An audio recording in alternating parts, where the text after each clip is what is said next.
shockingly ripping through the ringside area, petulantly screaming their silly heads off during a contest, or even viciously beating the piss out of their colleagues out of nowhere. These wrestlers all well and truly snapped at some point after the bell rang. So I'm Gareth, this is WhatCulture Wrestling, and here are 10 times wrestlers lost their minds in matches. Number 10, Brock Lesnar goes off script in the Royal Rumble. Brock Lesnar tends to do whatever the hell Brock Lesnar feels like doing that day, but you likely knew that well before he decided to go on an off-script rampage at Royal Rumble PLE. That doesn't make the sight of a monstrous former UFC heavyweight champion bulldozing much of the ringside area inside of a dome any less terrifying to behold though. And it's even more frightening with the knowledge of Brock's latest explosion at the Rumble being anything but fully planned. Now sure, Lesnar was always scheduled to get a little brassed off after being eliminated by Bobby Lashley in the titular bout. However, the spots involving the big lad using steel steps as a weapon and launching referee Eddie Orengo straight over the barricade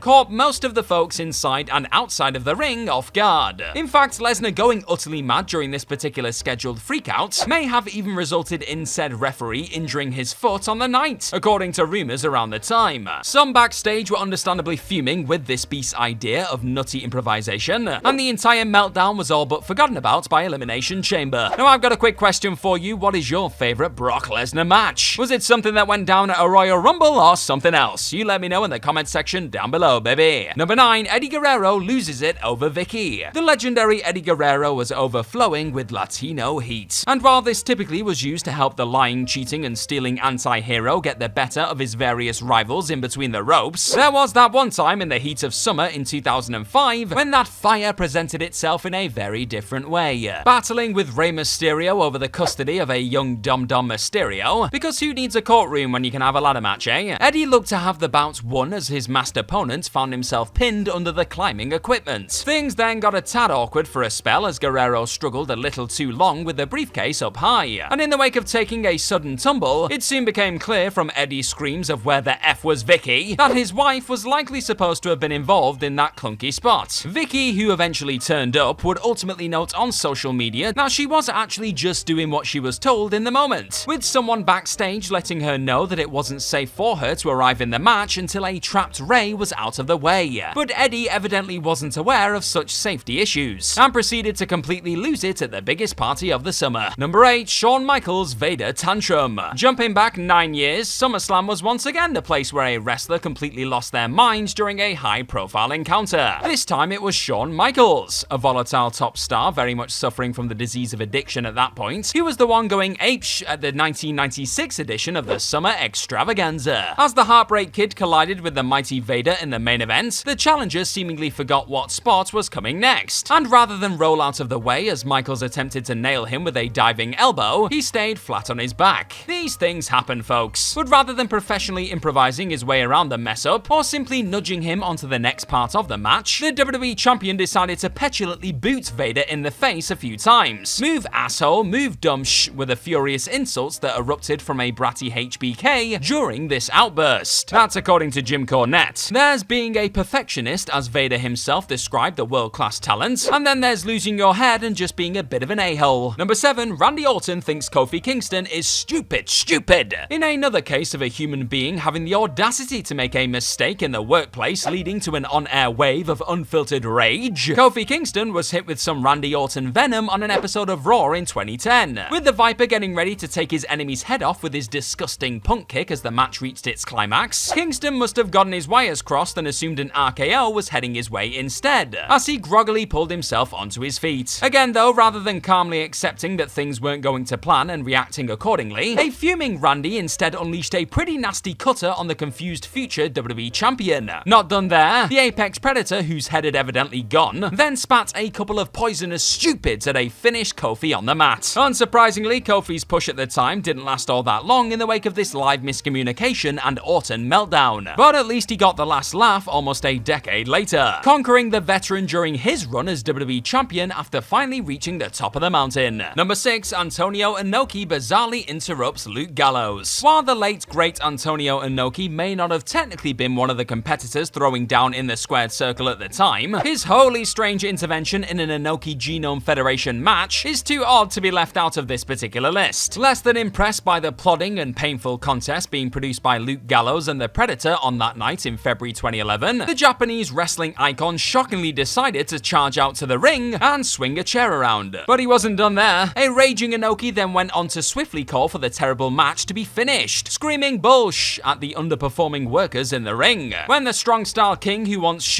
beat the great Antonio to a bloody pulp tells you to stop your dreadful performance, you tuck your tail between your legs and move your ass down that ramp. Number 5, Charlotte Flair and Nia Jax shoot. Things started to get shoot heated in the moments that followed the Queen opting to legitimately lay into the irresistible force during their Red Show match. And as Jax would eventually recall on the Sessions podcast with Renee Paquette, it was the fact Flair had been dealing out stiff moves during the commercial break that resulted in Jax responding with her own shoot shots. Both ladies proceeded to lose their minds for a decent chunk of the action from there, as awkward reversals and some rather intense struggling became the major talking point after the explosive showdown. But it was all fine in the end, of course, and both competitive performers quickly made up, after throwing some impulsive/explosive bombs and bizarrely testing one another for real in the heat of the moment. Number 4, Bobby Fish kicks out of the GTS at 2.9999. What on earth was going through Bobby Fish's mind on the night of October 27, 2021? Taking on arguably the biggest star in all of wrestling on that week's edition of AEW Dynamite, the former Undisputed Era lad had one job after eating CM Punk's GTS during the match's closing stages: stay down. But in a ridiculous moment of madness, Fish appeared to have other ideas late on, shockingly lifting his shoulder off the mat before the ref had finished their 3 count. The bell was still called for, but no one with a pair of eyes could unsee the fact that this Fish wasn't exactly sleeping. The pissed look on old Punker's face told you all you needed to know about the unanticipated kickout. However, according to his flailing opponent, Fish believed Punk had attempted to call an audible during the pinfall, and that's the only reason he decided to survive the go to sleep on the night. Perhaps this was all just one big misunderstanding, but the fact Punk was said to have been quite annoyed by the odd kickout, and folks backstage reportedly also couldn't understand what Fish was thinking, points to Bobby likely just experiencing a strange rush of blood in the moment. Number 3, the APA batter Public Enemy for real. The story goes that just as Johnny Grunge and Rocco Rock were heading out for a match against Bradshaw and Farouk on the March 7, 1999 edition of Heat, the former team let the latter know that they were unexpectedly taking out the table spot that was the originally planned finish. And from that minute on, after deciding to take the table to them, the Acolytes proceeded to go completely nuts in between the ropes. The massacre that followed was tough to watch then, and feels like you're witnessing a full-blown mugging today. Hellacious chair and step attacks, disgusting big boots, and some sickening table shots. Farouk and Bradshaw were hell-bent on sending Public Enemy an agonizing message within 3 horrendous minutes. Both of the APA boys' heads had unquestionably gone, as their rivals' entrance music was playing out through the speakers that night, and their method of teaching their colleagues a lesson ultimately involved them physically torturing them in front of a live crowd like a pair of hulking and unprofessional lunatics. Number 2, Perry Saturn horrifically destroys Mike Bell. Speaking of big old wrestling bullies, one awkward botch was all it took for Perry Saturn to completely lose it back in May 2001. Taking on the former ECW and WCW man during a jack/metal bout, Mike Bell unfortunately ended up landing his opponent on his head accidentally with a botched arm drag. Not taking too kindly to the mistake, Saturn saw red. Bell was pulverized by a few gnarly stiff shots from the incensed Perry, before then being sent flying out of the ring during the fit of rage. And it was here when Mike landed in the worst way imaginable, with his frame curling in a deeply unnatural way as his entire body weight crumpled onto his neck. Saturn still wasn't done though. An inhumane tackle into the steel steps, a hard-as-hell brainbuster, and a horrifying superkick set the stage for the furious Saturn's fisherman suplex for the win. And it's said that Perry's subsequent mop gimmick was WWE's way of punishing the hot-headed worker for those despicable actions against a Bell who was likely just experiencing a few inevitable nerves on the night. The poor guy. And number 1, Ken Shamrock refuses to ease up against Vader. Throughout one of Ken Shamrock's first ever bouts inside of a wrestling ring, the UFC icon repeatedly caught that man again Vader with some particularly stiff strikes. It didn't matter that Vader was spotted telling the hard-hitting MMA legend to ease up at various points in their in-your-house cold day in hell fight. Shamrock still kept coming forward with the heavy shots. Things then escalated to the point where a Ken who seemingly hadn't received the message from his rival legitimately broke Vader's nose with a misplaced kick. And in a brief moment of madness, Vader responded to his out-of-control adversary's savage attack by nailing him with a brutal lariat receipt. And while Shamrock himself may claim that he rolled with the big right hand, the sound of the mastodon's humongous arm connecting with Ken's skull on the night told a different story. story. Both real-life mates evidently lost their heads at different stages of the fiery war, with an excited Shamrock learning the hard way what working a little too snug can lead to, and Vader walking out of the arena with an obliterated nose. Sometimes wrestlers go crazy. Now, I actually understand this a little bit because I've done a couple of street fights,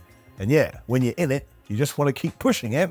That's really, really weird. Even then, though, I'm talking about an extra fall through a table or maybe a slightly risque chair shot, whereas some individuals take this idea and, man, they go way too far with it. So brace yourself and be warned of some graphic injury, maybe, depending on what we can get away with here on YouTube. Here's 10 times wrestlers got really messed up. Number 10, Ian and Axel Rotten slice each other up. If you were around at the time, you would have seen the pictures of this probably before you even watched the match, because my word, it was born into wrestling lore. Nobody could believe it. It takes about 5 seconds before it gets nasty because glass is introduced, and then Ian and Axel just take turns slicing each other up. And everything else is just them plodding around as blood does pour from their head. But if gore is your thing, well, you don't even need me to tell you to watch it because you've already seen it. There is so much of the red stuff to it will turn your stomach if you are a big wuss like me. And the way they use the glass in this, like, I guess you could call it creative. You can also call it disgusting. I mean, it's unreal in many ways, although it was advertised as such, so you can't be too surprised.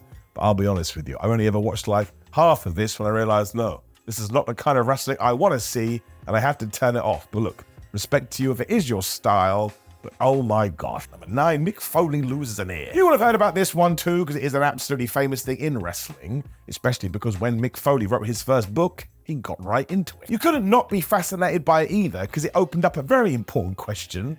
Why are pro wrestlers losing ears? Exactly. Now, I suppose there's no surprise that it would happen to someone like Foley, who just had a crazy tolerance for pain. When you also learn that it happened overseas and came out of nowhere, it gets quite scary. But as he fought Vader in Germany, he did the spot he used to do when somebody threw him out the ring, and he would ensure his head got caught in the ropes. However, I suppose maybe he hadn't checked things beforehand, and these ropes were way too tight, so when he had to jiggle his way out of there, that's right, the top of his ear pinged off and fell on the floor. Wow, you really have to read this tale in Foley's own words, especially the point of people trying to get this thing and put it on ice so it can be reattached. But again, go and look at a picture of Michael today. He definitely does not have that ear. So it didn't work. Once again, wrestling is crazy. Number 8, Sabu rips his bicep apart. Some people watch Sabu today and go, man, I don't get it. I think that was the point. Because his work was never meant to be compared against the best of the best, and instead was meant to be enjoyed in the moment. I mean, this was a guy who sometimes would intentionally screw up. So you'd sit there and go, did he do that on purpose? Or was it an accident? In many ways, he was the master of getting you to suspend your disbelief. It just meant that he was wild and impulsive, though, and often would make things up the fly. Also, he had no barrier to anything. So if you had said, hey man, do you want to, I don't know, be shot out of a cannon into a concrete wall? He would have weighed it up and done the maths and gone, yeah, I think that will get a pop. Either way, at the pay-per-view ECW Born to be Wired, he did not mean to rip his bicep in the way that he did.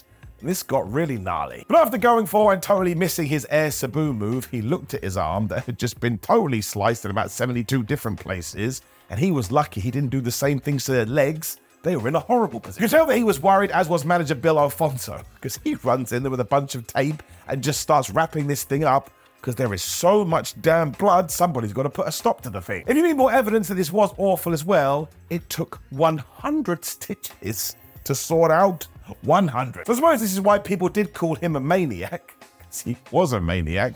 If you're a wrestler, please never do this. Number 7, Jun Kasai bumps face first. So if I wanted to, I could have filled this entire list with stuff that Jun Kasai had done, because I swear this guy didn't care. Clearly somebody who enjoyed the pain, Jun was someone that would just push the barrier, I suppose because he knew that it would get talked about. It wasn't wrong, because we're still chatting about it today, but once again, in terms of my tum-tum, it is way too much. All of these risks did make him a legend of the deathmatch circuit, though, but I don't think anybody was prepared for something he did one day in CZW. Because he saw a board that was covered in blades and decided, well, I know what will get a reaction, why don't I take my face and throw it into the thing?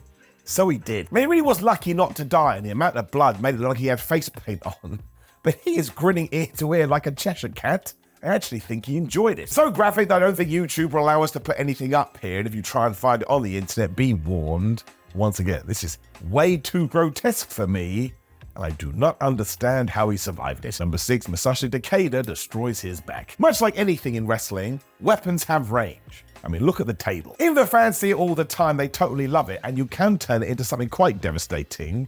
I mean, you can climb up a ladder and then fall through a table, so it's times 6. Steel chairs and kendo sticks fit into this category too. And then you have something like the cinder block. I don't think many fans buy into that one, because if you actually did use a cinder block on someone, well, they would be dead. The thing is, though, at least that one is silly, and I like silly. When it comes to the Takeda, I don't understand what he was thinking, because at a GCW show, he too saw a board with a bunch of knives in it, and he just dove into the thing. He went in back first too, and surprise, surprise, all of these sharp points just totally ripped it to shreds, to the point he wasn't able to continue, and this whole thing was stopped. I mean, the holes in his back are absolutely horrific to see, and just imagine what else came along with this. You just know there's going to be other complications. Go and look at the other people's faces who are witnessing this too. They don't think it's cool at all.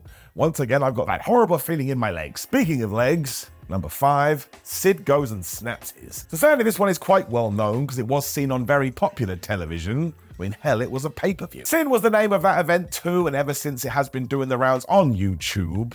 I suppose it's one of the earliest things that did go crazy on the internet when it came to wrestling and injuries. There is a horrible story to this as well, because Sid Justice has said time and time again WCW made him go to the top rope, even though he was like, I've had an amazing career and I've never gone to the top rope. Anyway, he was convinced to do it, didn't really know what he wanted to do, and when he fell on his leg, I'm just going to be honest with you, it snaps in two. And if you do decide to watch it, you will see his ankle just flailing there. Once again, it's just horrible. Everybody freaked out about this as well. Because Nitro was desperate for ratings, the following evening they showed it over and over again. And maybe I thought that was okay as a kid, but as an adult man, I think it's absolutely irresponsible. Sid pointed the finger of blame at John Laurinaitis too and said it was him that made him do it. And he needed so many surgeries to fix this that it essentially ended his career. He also essentially had to teach himself to walk again. So once more, if you ever do have a risk in mind, just consider whether it's worth it. And before Brock Lesnar puts a hole in Randy Orton's head. A word to the wise, if a former UFC fighter says to you, don't worry, I can bust you open, but do it in a safe way, go, no you can't, you buffoon, and walk away. Now, I'm sure Randy Orton knew this already, but it was on a situation where he was kind of screwed, because that's SummerSlam 2016. The ending to his match with Brock Lesnar was that Brock was going to take his elbow and bust the Viper open for real. Now, WWE did this because they thought it was less barbaric than blading. That's always been my big question. Like, taking a razor blade and doing that certainly is controversial, but I would much rather do that than have somebody else go, let me get inside of your brains. Like a zombie. You're also far more likely to get a concussion this way, and you can see it was bad because the blood coming out of Randy's head was so thick. And when Chris Jericho saw this backstage, he thought that Lesnar had gone into business for himself and he was going to run out there before Vince McMahon stopped it. As all this worked people either, it just put individuals off. I'm glad we've never done this again, because yeah, just to repeat myself, we should never do it again. Number 3, The Rock murders Mankind's head. Another famous incident from the 1999 Royal Rumble. It's also another situation when you could go, by accident, a wrestler went into business by themselves. Because The Rock and Mankind definitely agreed that Mick Foley should be hit with a number of unprotected headshots, given that it was an I Quit match. And then when Dwayne Johnson got the microphone and put it to his mouth and screwed over Mick Foley by playing a recording of him saying I quit, we would have all the sympathy in the world. And it kind of worked, but they just went way too far. The absolute worst part of this is that it was filmed for the Beyond the Mat documentary, meaning Mick Foley's family was in the crowd, and they have to leave during this, because yeah, they weren't sure what was real and what wasn't anymore. They were worried about their dad/husband. No one remembers all the other little bits from this though, which did make it such a classic, because everyone just says, well, we probably could have got away with 6, but why on earth did we get into double figures? Even Mick Foley has come out and said for a long while The Rock never apologized to him, and that really bothered him, as it would. But it's just not nice watching another man get totally murked in this way, especially in 2024.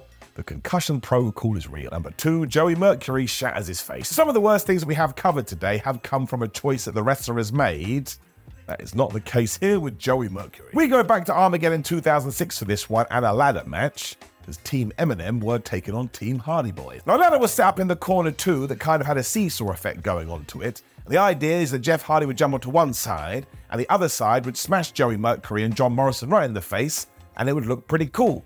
Now, it did look pretty cool, but for one reason or another, it actually hit Joey for real, and I think I mean this literally, his nose and his face just exploded. The swelling was so instant he looked like a different person within about 5 minutes, and everybody here knew it was a big deal, and he was rushed to hospital almost instantly. It also took ages for Mercury to recover from this, because just waiting for the swelling to go down alone, well, it took months. It just goes to show that how even the simplest of stunts can end in the worst possible way, which is why I'm going to be your dad again. We all just need to be super duper careful. Number one, John Moxley and Eddie Kingston get creative. So with that in mind, let us end on a work spot, and maybe something that can inspire other wrestlers to go, oh man, we don't need to do it for real, we just need to get the emotion.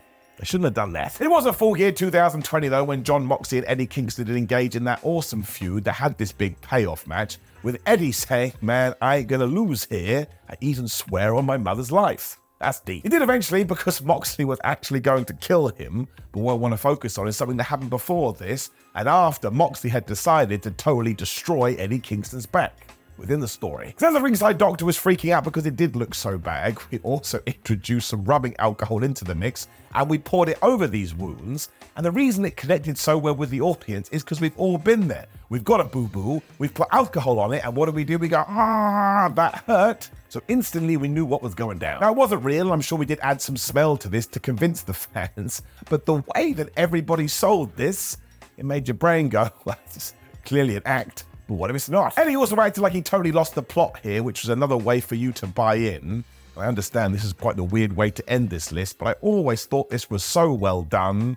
Just something else that everybody involved with wrestling could probably learn from. So nobody asked for any of this. Here you'll reminisce about ratings-hungry celebrity matches, failed experiments, brawls everyone knew would suck going in, and much, much more. So let's dive right into it all. Because I am Gareth, this is WhatCulture Wrestling, and here are 10 horrible wrestling matches we can't believe exist. Number 10, Donald Trump versus Rosie O'Donnell. Let's do what WWE didn't and get this out of the way quickly, shall we? The 8th of January 2007 episode of Raw was blighted by some awful attempted comedy that tried to leech off of a real-life feud in the media between Donald Trump and Rosie O'Donnell. WWE wheeled out seriously poor impersonators to play both parties, and the live crowd sat on their hands wondering why they'd bought tickets for this. Rather predictably, Trump vs. O'Donnell flopped hard, and ended up being a complete waste of valuable TV time on the flagship. Keep in mind, this happened mere weeks before the 07 Royal Rumble. But why build towards that when you can book this tripe, eh? Literally no one in the audience wanted to see it, because why would they? John Cena vs. Umaga was on tap for the Rumble, but WWE elected to gift wrap minutes for a terrible comedy segment instead. Sadly, this was only a precursor of things to come once the Raw guest host era got started. Ah, what a time. Number 9, Shane McMahon vs. Dolph Ziggler. This is the first of 3 entries about Crown Jewel on this list, which really says everything about WWE's first few forays into Saudi Arabia for super shows they pretended were on par with WrestleMania. The 2018 version was particularly egregious, not least because it ended with a 1-2 punch of absolutely miserable rubbish. More on the other bout later though. For now, revel in the moment as one Shane McMahon is declared best in the world. Yep, Shane-O won WWE's World Cup by replacing an injured Miz in the final versus Dolph Ziggler. Short, babyface comeback later, and McMahon was riding high with the trophy as Saudi royalty likely wondered where the Ultimate Warrior was. In fairness, this did feed into a heel gimmick for Shane, but it was still painful to watch play out nonetheless. A Pro Wrestling World Cup has merit and tournaments do definitely work, but McMahon's last-minute substitution and Hulk Hogan-style comeback failed to satisfy anyone. Best in the world, my ass. Number 8, Bray Wyatt vs. LA Knight. It feels unkind to bash anything Bray Wyatt following his untimely passing, but it'd also be an outright lie to kid on his match at the 2023 Royal Rumble was special. It really wasn't, sadly. In fact, Bray's Mountain Dew pitch black match versus LA Knight showcased everything that was wrong with his Fiend offshoot the first time around. WWE tried to jazz things up by drenching the scene in neon and introducing a new wrinkle for Wyatt's alter ego, but it didn't really work in the end, and only wrecked any chances these two legitimately excellent workers had of producing the goods. Also, the match clearly only existed so WWE could take in some licensing dollars. That always works out, doesn't it? Seriously though, eyebrows were raised amongst fans once the Mountain Dew branding started overshadowing everything else during the TV build. The writers relied on Bray's creativity to see them through here, but they were asking even the Great Wyatt to do the impossible, really. And while on the subject of Bray Wyatt, I want to know what is your favourite Bray Wyatt match of all time. Throw yours in the comments below and let's celebrate that great man. Number 7, the entire 1995 Royal Rumble. Social media is a hotbed for negativity, so it's no shocker some hit X to blast WWE for the 2024 Royal Rumble matches. But those folks don't know how good they've got it. Some would have been around to see it, but the younger demo who weren't really need to check out the 1995 version via WWE Network/Peacock before that vanishes. The entire match was a brutal watch. Vince McMahon and pals were so low on the roster that they dropped gaps between entrants to 1 minute. The WWF just didn't have the star power to keep an hour-long 30-man match interesting, so they wanted to sprint through the thing as soon as possible. That was a shrewd decision, admittedly. Shawn Michaels winning was a memorable moment, of course, but the rest of the 38-minute melee was hellish. Entrants like Timothy Wells, Stephen Dunn, Aldo Montoya, Mantor, and a past his prime Dick Murdoch made it hard not to realize how paper-thin the WWF's locker room was in January 95. Makes 2024's matches look like masterpieces. Number 6, Battle of the Undertakers. WWE has been on-off obsessed with the doppelganger thing for decades. They tried it with Kane in 2006, but first dabbled with the gimmick for SummerSlam 1994. There, someone had the bright idea of putting The Undertaker versus Brian Lee in his Halloween costume above Brett versus Owen Hart in a cage on the card. Main event, baby! Worse, The Undertaker versus Underfaker bout was actually supposed to be longer than it turned out. According to legend, Brett and Owen tacked a few more minutes onto their thumping cage war, which meant Taker and Faker had to shave some time off their headliner. What a shame, eh? The Undertaker could have justifiably asked the company if they were trolling him by the summer of 1994. He'd already lived through dreadful feuds versus Kamala, the Giant Gonzalez, and Yokozuna. And post-doppelganger bits, he'd have to contend with King Kong Bundy and Mabel. Bless those folks in Chicago for actually sticking around once Brett and Owen hit the showers. You wouldn't have blamed them for doing a runner, would you? Thanks for checking out this video today, folks, and if you're enjoying what you're watching, then hit that subscribe button down below for more of this What Culture stuff in your day. Number 5, Braun Strowman versus Tyson Fury. Ready for more crown jewel misery? In 2019, WWE hyped up Tyson Fury's first match as though he was prepping to become the next Bam Bam Bigelow. Look at the size of him, announcers marveled. The problem? Well, despite being very tall and able to punch everyone on the roster's lights out for real, Fury didn't look nearly as imposing as Muscle Mountain Braun Strowman. Anyone expecting Bam Bam versus Lawrence Taylor got Andre the Giant versus Big John Studd instead. This was about so ambling and uncoordinated that even the great Khali would have been a bit embarrassed. Then WWE had the cheek to book a count-out win for Tyson and act like the dude had just gone 60 minutes with Bret Hart. Nothing about the match landed at all. The build was goofy and did a poor job of explaining who was babyface and who was heel. The Saudi Arabian crowd didn't really care much for it, and the finish just royally sucked. Stick to dancing around that boxing ring, Gypsy King. Number 4, Ronda Rousey versus Shayna Baszler. Looking back, despite some highlights here or there, it's fair to say that Ronda Rousey never really fell in love with pro wrestling the way WWE claimed. Maybe that's a bit harsh, because she almost certainly worked very hard, but something did feel a bit off, especially during her latest run in the promotion. Rousey's MMA rules encounter versus old pal and former tag partner Shayna Baszler pretty much summed it all up. It became obvious just seconds in that the live crowd in Detroit didn't give a toss about some subpar UFC knockoff. Both workers visibly froze too, and people were just glad to see the back of it by the end. Their MMA scuffle was the worst match on the SummerSlam 2023 card by a mile, and might actually be one of the weakest SummerSlam bouts ever. Blame for that must go to that UFC light approach, and to both women for just failing to realize their humdrum action was tanking. There was a real lack of energy surrounding the whole segment, but it was scheduled for approximately 15 minutes curtain to curtain on the format sheet, so that's what fans got, whether they wanted it or not. Number 3, The Undertaker versus Goldberg. Back to Saudi we go. There was a time period when seeing The Undertaker versus Goldberg on paper would have caused maximum excitement. That WWF versus WCW clash would have worked at any point between 1998 to maybe, 2015? But the sad truth is Taker wasn't the dead man of old by 2019. This one initially felt like a WWE 2K fantasy battle, but then everything just fell apart, didn't it? Both veterans were spent mere moments in, and that led to some shockingly dangerous spots that could have realistically resulted in serious injury or worse. It was a frankly terrible decision to give these guys even 10 minutes and the pressure of a main event spot. They needed 5 mins at most and should have been squeezed onto the mid-card someplace. Now that is easy to say in hindsight alright to be fair, but it wasn't fun to watch two icons of the 90s almost maim one another during a knackered botch fest. It's honestly hard to watch today, and WWE clearly hadn't been paying attention to some of Taker's wonky performances beforehand. This should have not have been booked. Number 2, the country whipping disaster. If anyone needs evidence of how crap WWE's attitude towards women's wrestling was pre-2015 Revolution, then take a gander at Extreme Rules 2011. There, a well-built loser leaves town match between ex-pals Layla and Michelle McCool was handed a measly 5 minutes. Meanwhile, this abomination got approximately 7. Curtain to curtain, including entrances, this country-whipping nonsense hoovered up approximately 15 to 20 minutes of pay-per-view time. Yes, people were asked to pay for Jim Ross smacking Michael Cole's behind with a leather strap. Sports entertainment, pal, we make movies here. JR teamed with Jerry Lawler versus Cole and Jack Swagger in a tag team contest so foul, it made Lawler versus Cole from WrestleMania 27 look like a 5-star classic. Okay, maybe not, but you get the point. Ross himself has chuckled at WWE's decision-making since, because even he knew he had no business being inside the ring on pay-per-view this long. Being honest, the iconic announcer had no business being in the ring on pay-per-view at all, did he? Keep that legend in a commentator's seat where he belongs. Number 1, DX versus the Brothers of Destruction. Somehow, 4 of the biggest legends in WWE history conspired to go one better than Shane McMahon being dubbed best in the world at Crown Jewel 2018. Mere moments after that horrific announcement, Shawn Michaels returned to the ring for the first time in more than 8 years to team with Triple H against The Undertaker and Kane. Infamously, even these icons of the biz thought their match was the Drizzles. Taker and Michaels were the most vocal. HBK could be seen on a WWE-produced doc apologizing for his performance behind the curtain, and The Undertaker has openly discussed his embarrassment when looking back on the bout. WWE blatantly only booked the match because Saudi royalty demanded it, not remotely because it was a good idea or sought after by fans beforehand. If anything, fans wanted to see Shawn come out of retirement to wrestle someone like a Daniel Bryan or AJ Styles. Now there's a pair of dream matches. Instead, the company served up a creaking tag that exposed the harsh truths of age. It catches up to us all, folks, even sexy boys and dead men. Wrestling is predetermined.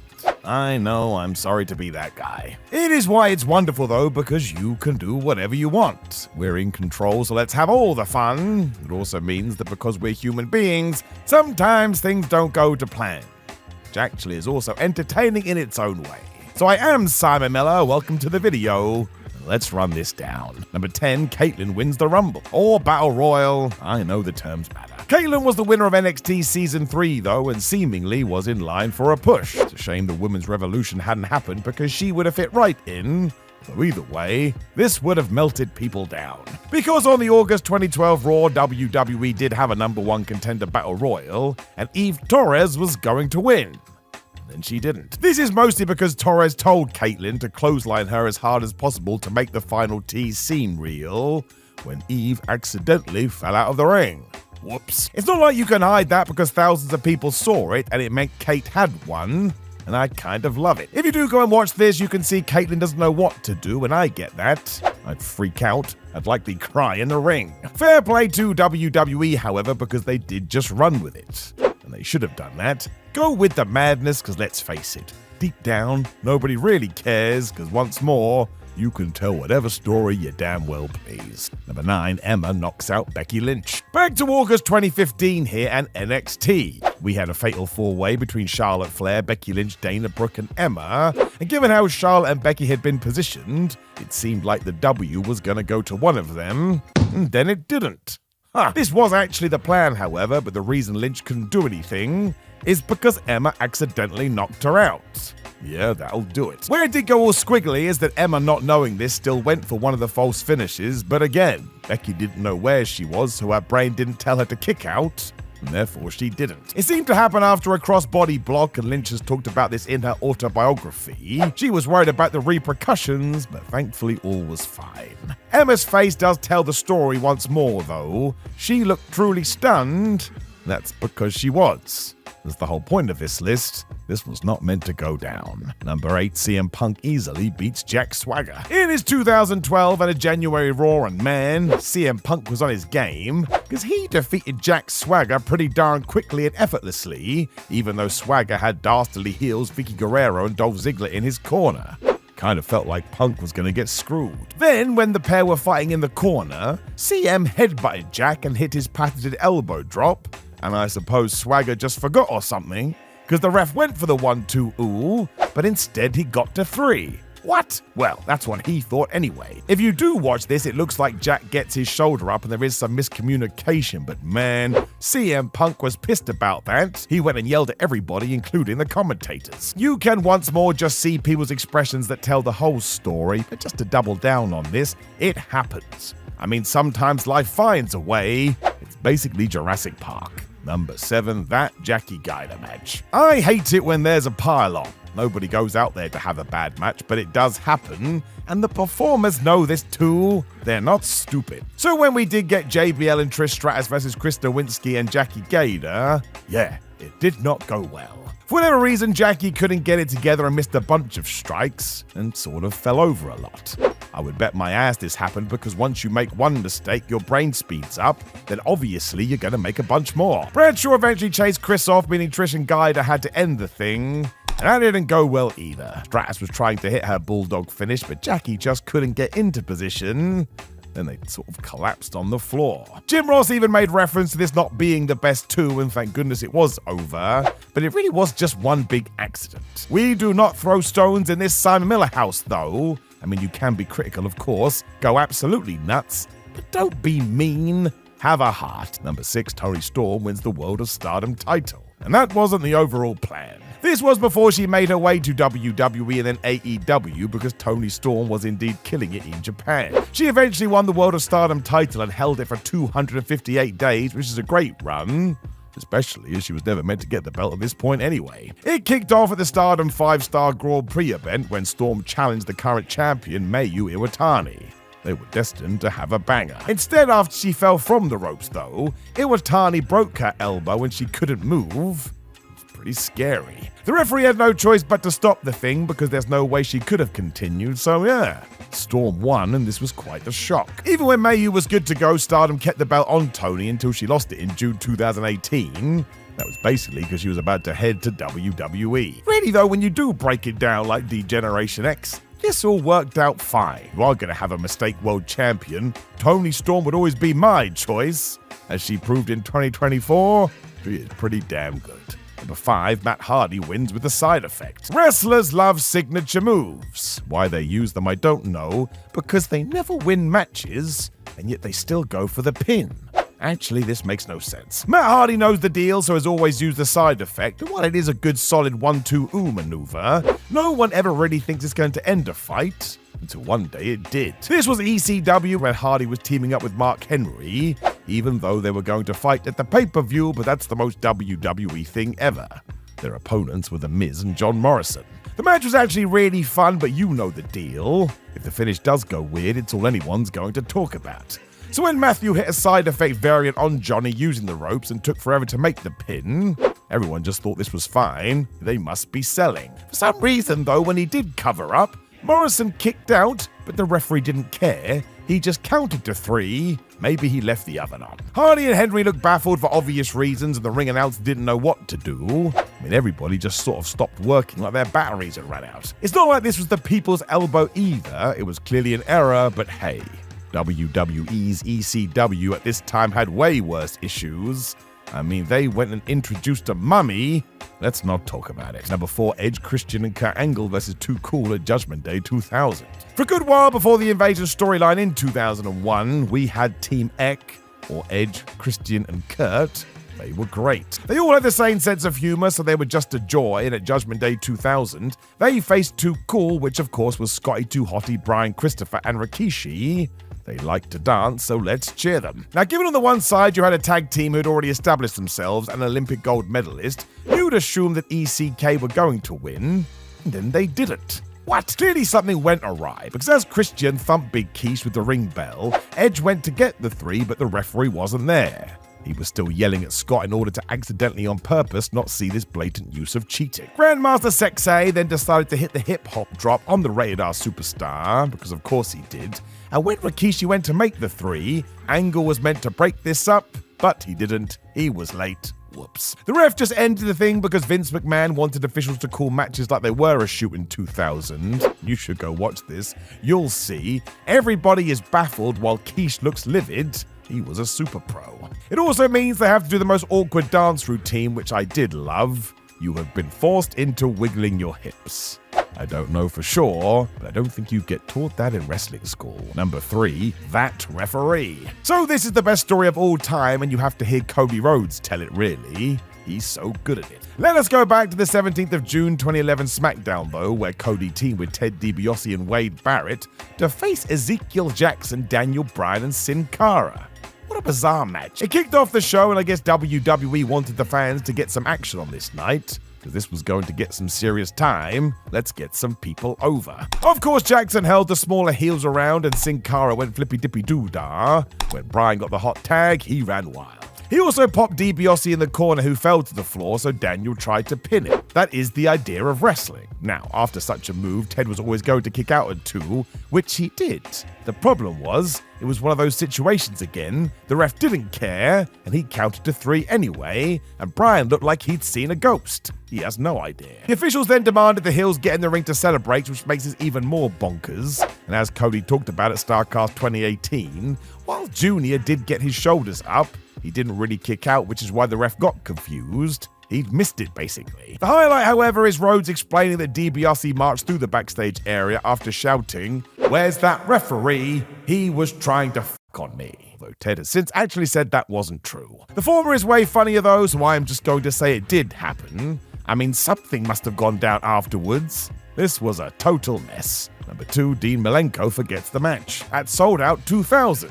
This wasn't his fault. Surprise, surprise, it was actually WCW's. Because Dean Malenko was booked to face Billy Kidman, and because World Championship Wrestling couldn't keep anything simple, this became a catch-as-catch-can match, or a fight that had a bunch of needless stipulations. Therefore, you could lose if your feet touched the floor, or you left the ring, basically. This was meant to be a wrestling fight, so you shall rest. This was only told to the guys like 3 seconds before, however, although I am exaggerating. But as soon as they did get into a scrap, Dean got whacked and left the squared circle to reset. That's the most classic sports entertainment play ever, so he was just going through the motions. Of course, here, that meant he was done, and referee Charles Robinson had no choice but to say the match was over almost instantly. You should go and look at Malenko too. He was so sad, he knew. This was similar to years later when the Great Khali took himself out of a battle royal. But actually, WWE didn't care then. They just told us, no he didn't.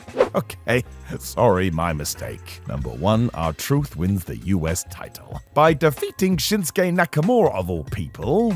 This felt quite big. Shinsuke's main roster run has been all over the place, especially after WrestleMania 34. We turned Nakamura heel and then he lost constantly, and that made him look dumb. You threw your morals out the window and for what? Nothing. Thankfully, it kept him towards the top of the card, so he was granted a US title run until he bumped into Rusev, who took that belt off him after 156 days. Shinsuke then won it back when he got to defend it on the 2019 Royal Rumble pre-show. No wonder nobody cared about this gold. R-Truth was the opponent, so this was basically a match to have a match when Truth won the championship. It is sort of amazing because despite being a properly trained fighter, after Truth had hit the most devastating move in all of sports entertainment, the surprise roll-up, he locked it in too tight, I guess. Shinsuke couldn't actually kick out. I think most guys must have been confused as well, because they carried on throwing bombs. They didn't realize the match was over. Nakamura then yelled at the ref as Truth looked totally stunned, but by this point there was no point. R was the champion. You better go and deal with it. Rusev then marched out for a random match, so who knows if that was planned. But Truth just did another roll-up and ran off. Last 2 minutes of this segment are totally wild, and I would presume one hell of a massive accident. Do you remember Danger Mouse? That was a good show, I tell you. And that rodent would be so into what we're going to talk about today. And why?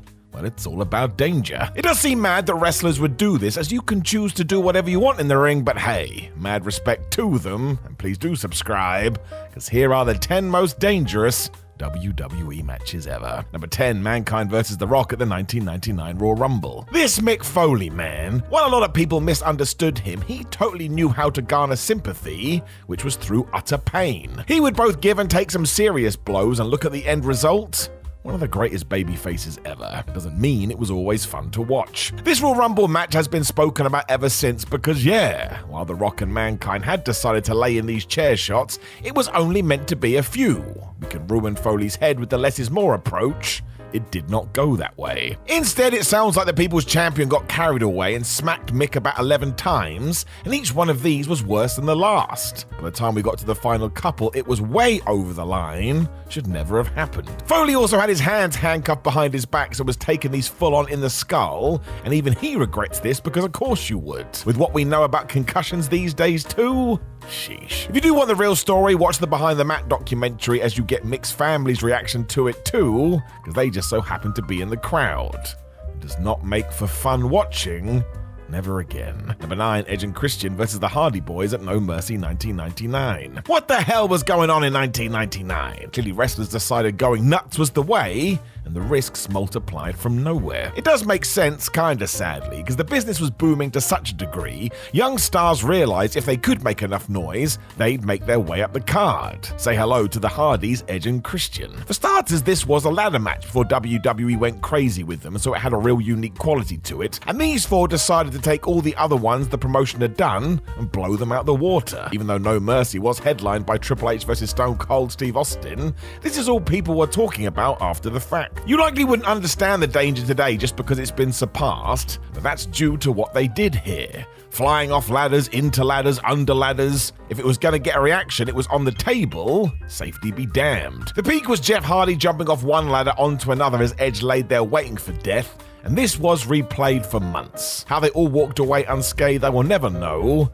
That's always the way. Somehow, WWE's injury record for these type of scraps is surprisingly low. Number 8, Shawn Michaels versus The Undertaker at the 98 Royal Rumble. Shawn Michaels did it all. Championships, main events, 5-star matches. There is a reason he is called one of the best ever. Just through longevity and his style, he was always going to suffer some injuries, but none were worse than what happened at the 1998 Royal Rumble. In the now infamous casket match with The Undertaker, the dead man grabbed the Heartbreak Kid and lobbed him onto the coffin, and he took such an over-the-top bump, he essentially shattered his back on landing. Yep. If you go back and watch it, you won't even blink, but as we know, 2 months later, Michaels would go into retirement, and we all thought he was done. That is not good. The fact he finished this thing is even more nuts, and he went all the way to WrestleMania 14, and the surgery to sort this took 4 hours. So always remember this, wrestling is dangerous. Number 7, Eddie Guerrero versus JBL at Judgment Day 2004. Flub me, this was bad. Just to catch you up to speed in case you don't know, yes, when wrestlers bleed, they often get a blade and slice their own forehead. It's a horrible practice and non-wrestling fans will look at you like you're scum when you tell them this is the correct way to be. The problem, of course, is that there's no science to it. You're just taking a razor blade and nicking your forehead, so after, as planned, JBL had smashed Eddie with a chair, he did exactly this. The thing is, with his adrenaline being at 9,000, Guerrero went way too deep, and man, the amount of red stuff that came out of his head was horrifying. It poured for so long it started to congeal too, which made it worse, and as it turned out, Latino heat had cut an artery. An artery! Surprise, surprise, he came all lightheaded and could barely see due to the amount of blood, and honestly, once again, let's never do it times 2.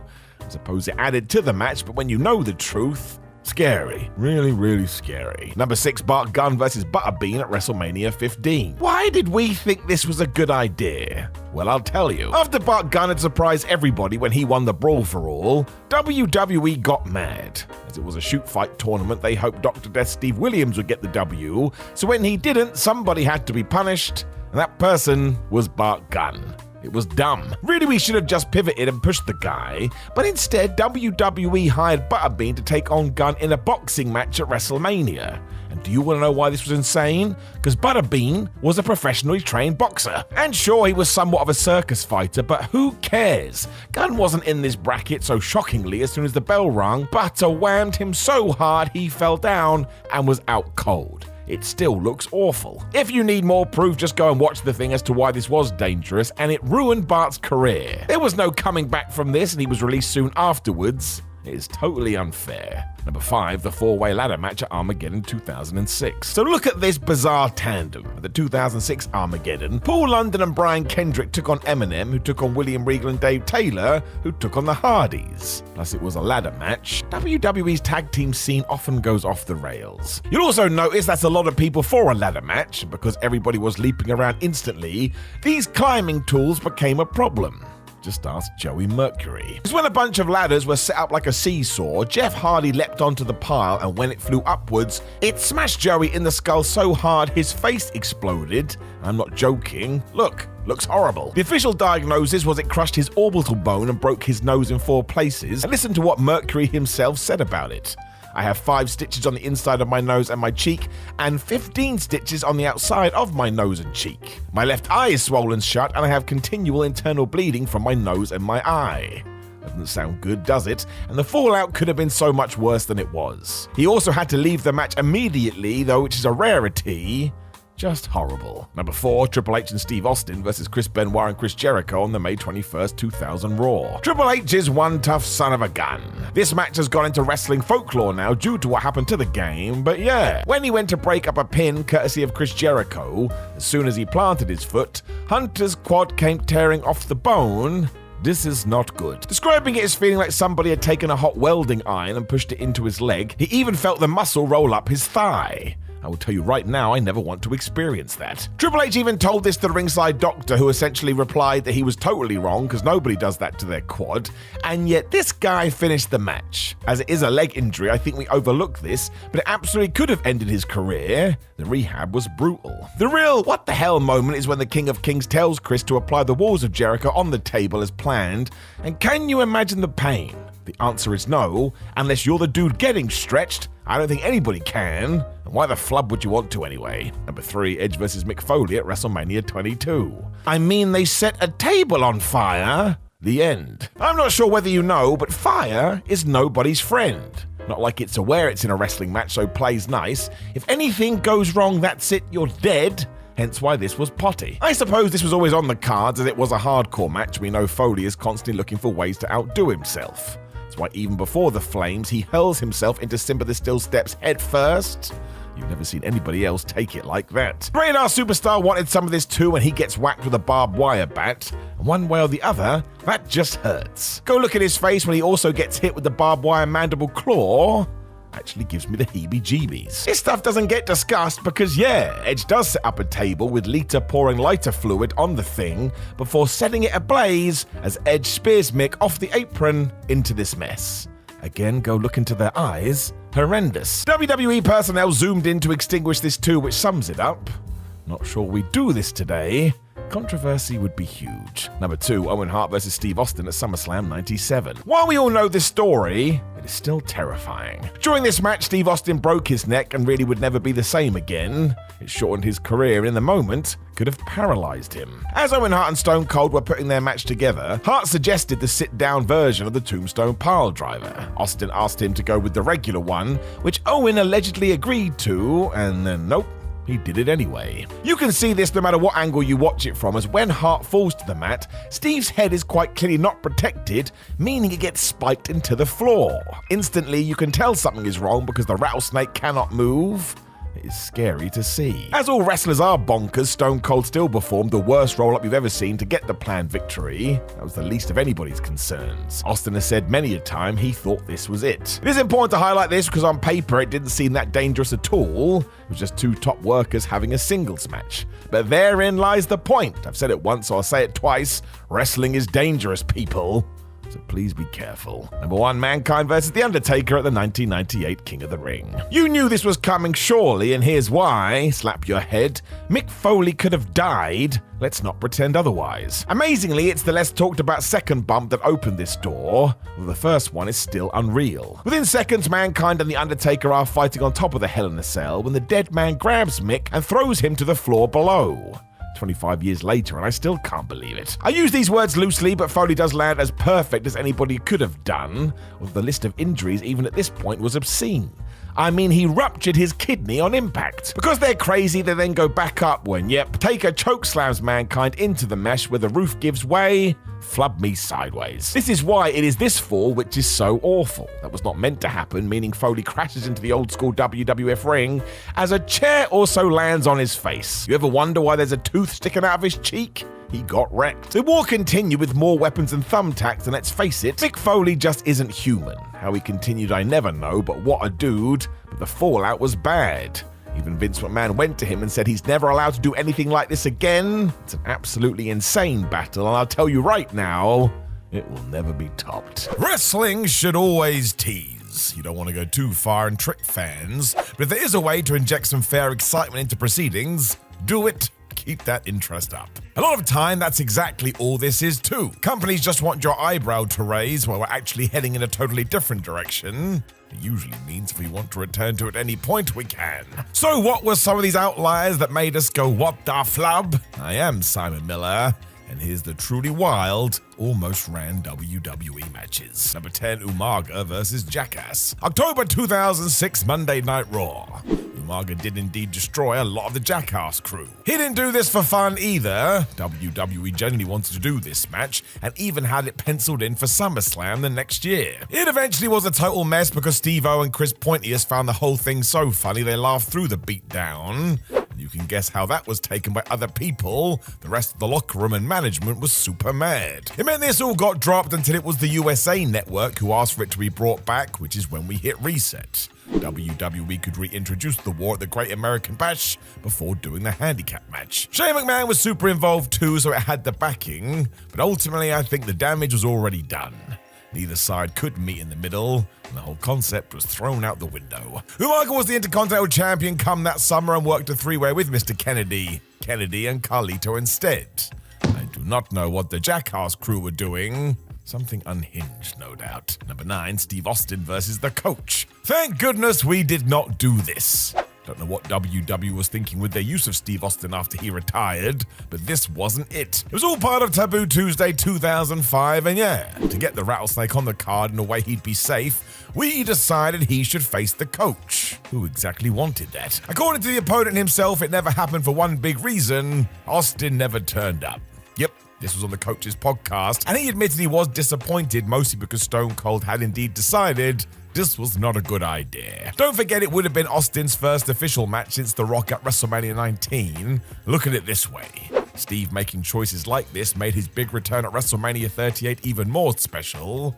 He picks and chooses very well. Amazingly, Batista took this spot, and it was so weird. Jonathan came to the ring with Goldust and Vader. Don't overthink it. He just did. Me thinks Steve was right. Number 8, Mick Foley versus Vince McMahon. At WrestleMania 17 of all things, imagine adding this to what was already an all-time show. This was all good to go as well, as Vince had signed off on it, but it was Mick who nixed it. He has spoken about this and admitted he was overthinking. It all came out during a chat with Inside the Ropes, and it was because Foley was a stickler for the details. Therefore, when he went through the story and found a bunch of plot holes, he worried the fans would turn on it. I suppose McMahon was happy to accept that, and eventually it pivoted to Shane versus Vince instead. It sounds like one element of this too was Foley begging for his job back, which he thought would make his character look desperate, and once again one of the audience turns on him. Mick was very good at seeing that stuff coming too, but either way, in retrospect, it feels like he thinks he should have done it. Number 7, the Wyatt family versus Justin Bieber. I tell you why I buy this one. Vince McMahon never knew exactly what to do with Bray Wyatt. I don't think he got it at all. It gets odder too, as it wasn't going to be Bray Wyatt, Eric Rowan, and Luke Harper just smashing Justin. Bieber would team with The Big Show and John Cena. Of course, why wouldn't he do that? Former WWE writer Kevin Eck has spoken about this, and yeah, the company were talking to Justin's team for a bunch of appearances on Raw before a big clash at SummerSlam. Apparently Bieber was going to win too. Can you imagine? The plan written down would have been Bray taking the pin as well, so see above. I'm sure he could have figured it out, but the WWE fanbase back then were ravenous over things like this. It was not going to help the Wyatts. I would guess it didn't come to pass because Bieber was such a huge star. Dotting the I's and crossing the T's is pretty tough, and sure, I get it. It's Justin Bieber. Just think you would have run the risk of really annoying some hardcore fans. When the night rolled around, Wyatt worked with Chris Jericho instead, and yep, Cena got destroyed by Brock Lesnar. But man, he was pushing for Justin. Number 6, Hulk Hogan versus Tugboat. Or Typhoon, depending how you know him. This was apparently on the cards. It would have been at WrestleMania 7, which is the night where Hulk Hogan took on Sergeant Slaughter, who was now an Iraqi sympathizer. That was a terrible storyline. Before Sarge was chosen, though, multiple people were up for the role, including the one and only Tugboat. This is because the real-life Fred Ottman was good friends with the Hulkster. That is usually how it happened. Bruce Pritchard revealed all of this on his podcast, and apparently we were even going to call him Sheik Tugboat. So not even bothering to change his name, this would have been preposterous. The story would have been the same too, with the human water vessel turning his back on America, and do not forget, after Slaughter was moved into this position, Tugboat did go bad guy, became Typhoon, and started the heel tag team of the natural disasters with Earthquake. When you do look back, really it was Tuggers who got away with one here.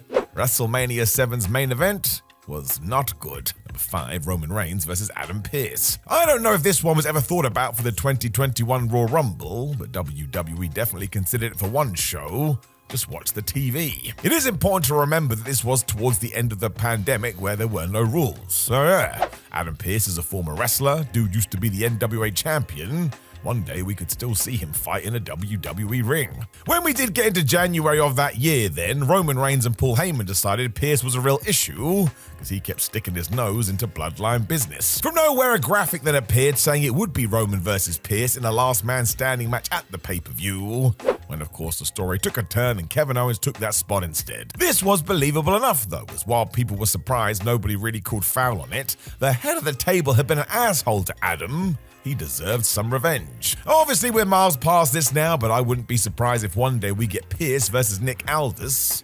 When you throw everything into a pot, I think that could be pretty good. Narrative writes itself. Number 4, China versus Steve Austin. So this was also a planned match for SummerSlam. The hell is the deal with that event? It was all the way back in 1999, and guess who was pushing for this one? That's right, it was Vince Russo. Who else? This is why Chyna did indeed win a 3-way on the 9th of August Raw, where she stood tall over Triple H and The Undertaker, and got a second victory over the game shortly after. She was now the number 1 contender. It then went nuts as Mick Foley beat Chyna, which meant the main event would be Foley versus Triple H versus Austin. Listen, my friends, don't overthink it. It didn't make sense. Jim Ross opened up about this on his podcast, and basically, no matter what Russo wanted to do, Steve was never going to agree to it because it's not how he saw his character. Before this, the Rattlesnake had also turned down a love angle with Sable. He didn't want any of it. It sounds like Vince was properly pushing for it, and again, given the time, I don't think this would have been a good idea. While WWE rightfully did push Chyna, I just worry about what we would have done. Let's not forget Vince Russo just did whatever popped into his head, which is why we got Judy Bagwell on a forklift. I do not think he was doing this for the right reasons. Number 3, The Demon versus Sister Abigail. This one was good to go. We even saw the angle play out on TV. The match graphic is out there for all to see, and during the build to TLC 2017, we even saw Bray Wyatt dressed up as Sister Abigail. He was wearing a veil over his face for some reason. I have no idea. I think Life realized this wasn't going to help Wyatt, as Bray actually got sick before this, meaning WWE had to pivot. This is when we got Finn Balor versus AJ Styles instead. That was really good. Somebody must have had a word as well, because when Bray returned to television, this was never mentioned again. There's every chance this was his idea too, but it goes back to what we've already talked about.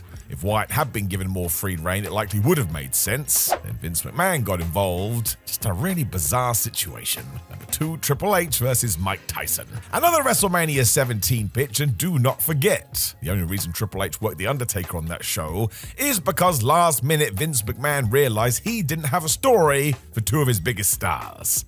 I'll never get over that. That's crazy. This comes from the mouth of Hunter too, and sure, he could be saying it for effect, but look at the second WrestleMania. Mr. T had a boxing match with Roddy Piper. Why not do it again, I suppose? Everybody was on board as well because we had seen back in '98 that Tyson did well within wrestling, when of course the obvious happened. I and Mike, who needed the cash, then asked for a crazy amount to do this. The WWE said, no way. The added part was the bout would have gone 6 rounds at 3 minutes each, and I hope the company was planning to work this. You ever tried proper boxing? After 45 seconds you will want to die. It's super hard. I'm also not sure WrestleMania 17 needed it either, all things considered. What an absolutely mad fight this would have been. Number 1, the King of the Deathmatch. WrestleMania 14 could have been vastly different if Mick Foley and Terry Funk had their way. It came during the wild feud between Cactus Jack and Chainsaw Charlie, which included a super violent exchange at that year's Royal Rumble. They really did just smack each other right in the face. We also got crazy chair shots, and given that Terry Funk was involved here, he had a chainsaw. This wasn't just for ha-ha though. The pair eventually went to the powers that be and said they wanted to do a King of the Deathmatch war at WrestleMania. Their source was the matches they had already done in Japan, following the same rules, and Foley wanted to go all in here. Do a best of 7 series with the decider being the hardcore battle. Instantly, Vince McMahon said no. He thought it would be too gruesome. Mick talked about this on his podcast and even wanted to take it to locations outside of the building, with the most violent part coming in front of the crowd.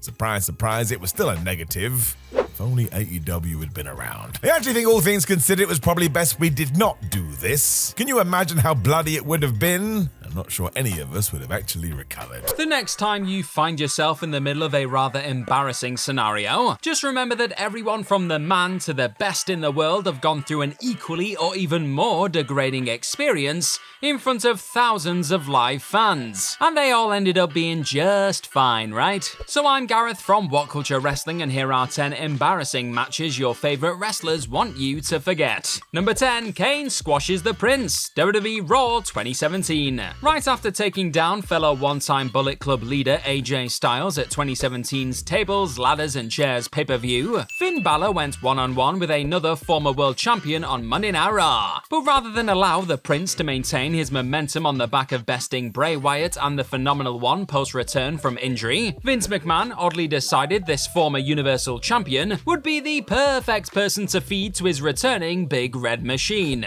So despite not wrestling a singles bout for a year, Balor being a star fans actually wanted to get behind, and there being a ton of other folks on the roster Kane could have bulldozed on his way to fighting Braun Strowman, Finn was obliterated by Kane's multiple chokeslams, as this stale masked veteran picked up the bizarre clean win. It was a humiliating defeat, and one that Balor didn't really fully recover from before ultimately dropping back down to NXT to reset himself. Number 9, Damian Priest gets zombified with The Miz, WWE Backlash 2021. Send your money in the bank, Damian Priest enjoyed one hell of a 2021. In that year alone, the former NXT North American champion made his debut at the Royal Rumble, battled alongside Bad Bunny on the grandest stage, and even picked up his first piece of main roster gold at SummerSlam. With all of that unquestionable success though, it's easy to forget that this was also the same year Priest was nearly eaten alive by zombies inside of a WWE ring. Yep, that's a sentence. He went to war with The Miz at WrestleMania Backlash in the wake of their aforementioned tag battle at Mania 37.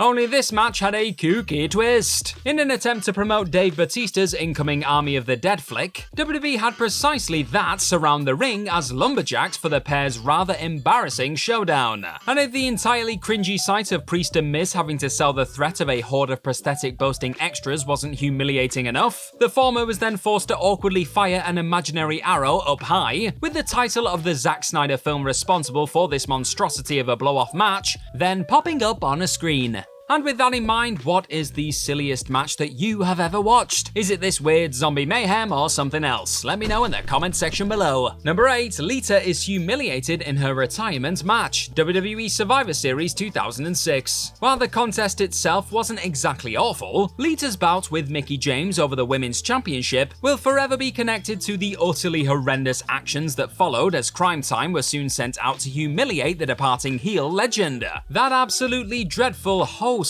one which genuinely saw JBL attempt to purchase a pair of Lita's panties on commentary, was uncomfortable to take in almost 2 decades ago, and it's a grim occurrence that the star herself has openly confessed to being super uncool with at the time. Both Lita and WWE have clearly made an effort to bury those depressing memories, with the star's subsequent showdowns against and alongside Becky Lynch over the last few years too. And thankfully, after being grossly disrespected all those years ago, Lita is now at least happy with the work she's been a part of of during this latest bonus run, as she puts it. Number 7, Jeff Hardy has a night to forget against Sting. TNA Victory Road 2011. For every spectacular swanton off the top of a Titantron or ridiculously tall ladder, there have been a few other Jeff Hardy moments and matches that were jaw-dropping for all the wrong reasons. With the former WWE champion struggling with addiction heading into his showdown with Sting over the TNA World Championship, it soon became clear that Hardy wasn't in any state to wrestle as he wandered down the ramp to the ring. Sensing something quickly needed to be done, executive producer Eric Bischoff soon wandered up to alter the contest into a no DQ bout, all while subtly giving the pair some new instructions on how this awkward incoming match would play out.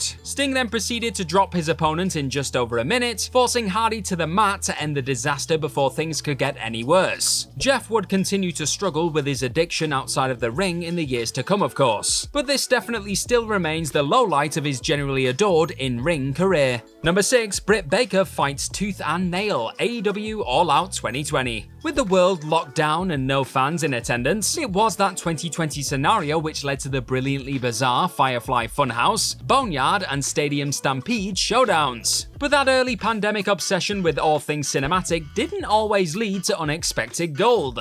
Though it would ultimately be overshadowed by the night's other disaster that was Matt Hardy vs Sammy Guevara, the most popular woman signed to an AEW contract, Britt Baker's tooth and nail fight with Big Swole, was, well, embarrassing. Folks were definitely invested in the pair's feud heading into All Out 2020, and even campaigned for the bout to be put on the show's main card. But what came next was a deeply unfunny, dull, and seemingly never-ending, even at just 10 minutes long, forgettable brawl that did both ladies no favors heading out of the pandemic pay-per-view. Simply put, this was a bad night at the office for the white-hot doctor, and one that won't be showing up on any highlight packages in the coming years. Number 5, Ric Flair awkwardly intervenes in a horsewoman match. WWE Royal Rumble 2016. Longtime fan favorite Becky Lynch and the world-class Charlotte Flair have undoubtedly had one of the greatest rivalries of the modern era. However, while WWE are quick to highlight the pair's epic battles at the likes of Evolution, WrestleMania, Survivor Series, and SummerSlam over the years, there is one particular showdown between the two that contains a moment so awful, it's pretty much been erased from company history. With the Queen defending her Divas Championship against The Man, Flair's father Rick accompanied his daughter and attempted to make sure she walked out of the 2016 Royal Rumble still holding her belt. And in typical creepy and entirely inappropriate Ric Flair fashion, the Nature Boy only went and planted an unwanted smacker on Lynch's lips midway through the action. Unsurprisingly, WWE soon opted to edit the awkward moment out of the contest on the network. And the fact it hasn't really been referenced by anyone involved in the years since proves that it's likely a moment/match both Becky and Charlotte understandably are not in a rush to relive. Number 4, Triple H doesn't get the response he's looking for. WWE SummerSlam 2012. Heartbroken fans wondered whether they'd actually seen the last of the legendary Triple H after he fell to the Beast Incarnate at SummerSlam 2012. Or at least that's what the King of Kings was hoping for. Instead, despite definitely being many a fan and wrestler's favorite performer, just ask Cody Rhodes, the folks inside of the Staples Center that night could not care less about Tripp's rather embarrassing attempts to conjure up some sympathy in the wake of a rather forgettable fight with Brock Lesnar. Tripp's reward for blatantly trying to manipulate the audience into giving him an audible pat on the back were defiant chants of "you tapped out."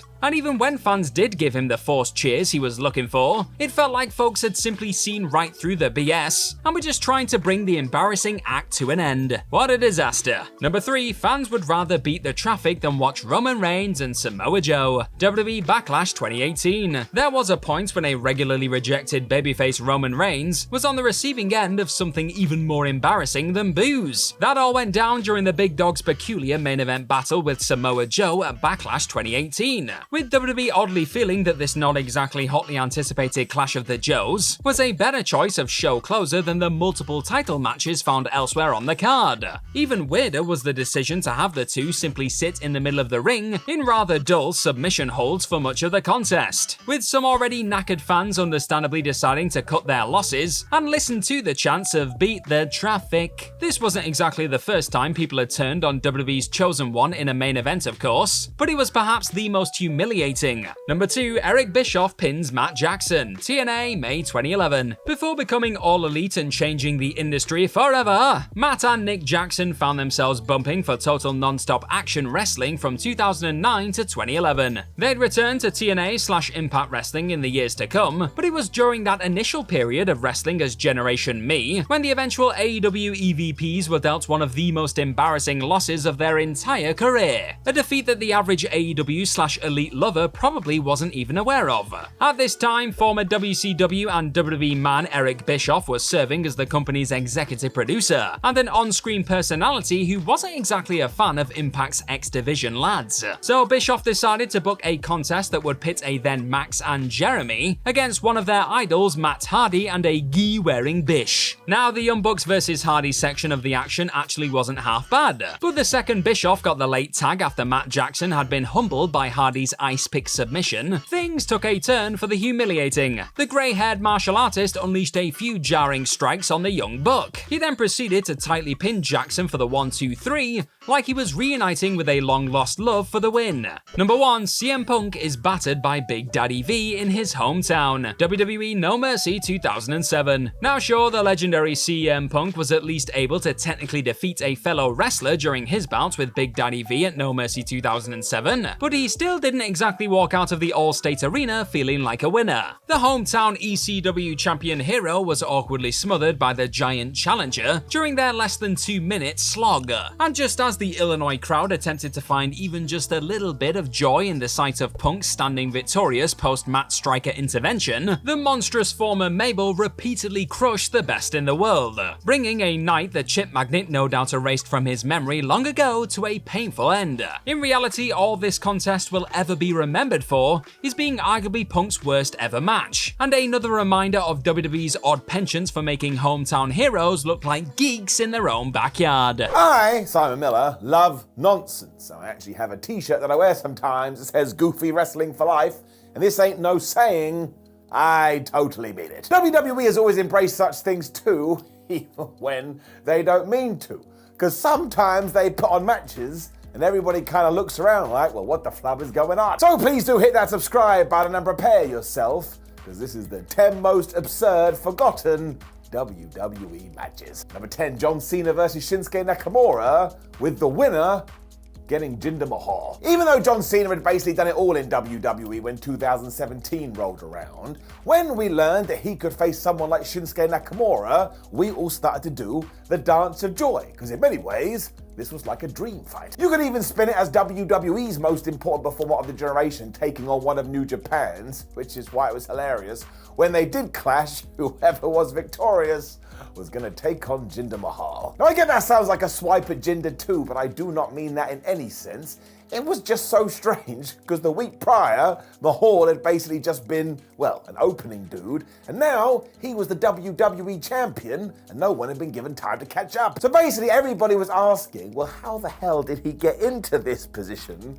And I'm still a bit salty that at that year's Survivor Series, we were supposed to get Mahal versus Brock Lesnar, but the Beast didn't want to do it. Or he went and hindered Jinder. Number 9, Umaga, Viscera, and Kevin Thorne versus Doink the Clown, Eugene, and Kane. What the hell was going on in the mid-2000s when it came to WWE, and who the hell came up with this fever dream? For some reason though, the WWE did decide, well, we are about to relaunch Saturday Night's Main Event, we need a match, so they put these 6 people against each other. And once again, you have to ask yourself, why was Doink the Clown still around in 2007? And if he could appear there, where is he now? It was around the same time that WWE also booked Matt Hardy versus Evander Holyfield in a boxing match, which kind of sums up the era. And if you do care, this ended when the Big Red Machine chokeslammed Viscera, and given how big Vis was, he actually took it pretty well. It's just so strange to watch though, because none of these people, aside from maybe Umaga and Kane,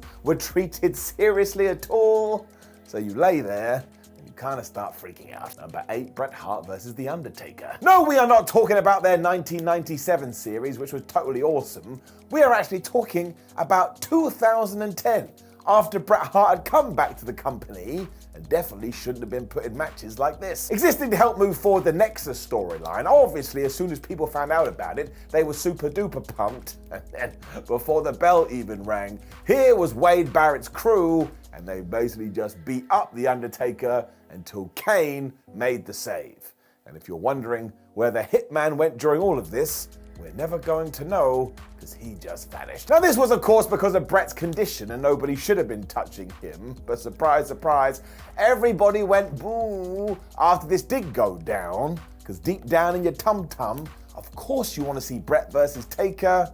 It was always brilliant. Number 7, Bret Hart versus The Undertaker versus Shawn Michaels. These days, triple threat matches are everywhere and they're more of a storytelling device than anywhere else, but back in 1997, they got a bit of a woo-ha out of people. If you can believe it too, we did have one of these 1 month before the Montreal Screwjob, where indeed it was Bret Hart taking on Shawn Michaels and The Undertaker. And if you're wondering why people don't make a bigger song and dance about this, it's because it happened when the cameras were off, so it doesn't count, and it actually ended when Bret Hart pinned Shawn. That is a different conversation for a different day. As you would expect too, it was a really fun brawl, and WWE started to use the finish that they would use for the next 30 years. Because after the dead man has hit the tombstone and Triple H had pulled him out of the ring, the Hitman was like, alright, well, if he's down, I'll just steal the pin. And he was successful at that. So it's no wonder that does feel really old, because it's been going on for decades, but seriously, you should check this out. Your eyes won't believe it. Number 6, the Legion of Doom versus Money Inc. If you are not used to old school wrestling, this will blow your brain, but back in 1992, the Legion of Doom were the tag team champions. And very sadly, they were going to have to take a sabbatical, mostly due to Hawk's personal problems. Vince McMahon was the person that informed them of this and said, look, why don't you just drop the titles or give them up and then you can walk away? But the LOD decided, no, we don't want to do that. We think that makes us look weak. So they came up with this instead. For you see, given that Money Inc. were the brand new heel tag team, that of Ted DiBiase and IRS, and we had a house show in Colorado, Animal and Hawk were more than willing to drop the titles there, as long as Earthquake and Typhoon, as well as Sensational Sherry, interfered. This did indeed happen, meaning Money Inc. became the brand new tag team champions, but at the same time, the Natural Disasters turned face, because now we needed a new match for WrestleMania, and of course the Legion of Doom wasn't going to be here, and all of this didn't happen on TV. So if you tuned into the show next week, it was like, well, what the hell is going on? There was also another sub-story in the sense that Jimmy Hart turned his back on everyone here to join up with this brand new pairing that had a bunch of money. All of it was just so damn confusing. LOD should have just given up the belt. Number 5, Jeff Hardy and Bradshaw versus Farouk and Matt Hardy. In 2001, Vince McMahon was out of control. Not only did we have all that stuff with Trish Stratus, but we also had a story where Linda McMahon was in a wheelchair because she had been comatose. Some traditions still did remain though, especially when it came to the Royal Rumble and the tagline, it's every man for himself, which is why we took 2 separate tag teams and we broke them up. It was kind of cool because when Matt and Jeff went at it, they turned back the clock and also said, this is a window into what wrestling will be in the future. When Bradshaw and Farouk were in there, they absolutely kicked each other's ass. This is why it was so funny though, because even though they'd been put in this thing against their will, they still decided to take it really seriously. Good for them. It all changed at the end because it turned out the Hardys were still in cahoots and Jeff helped Matt win.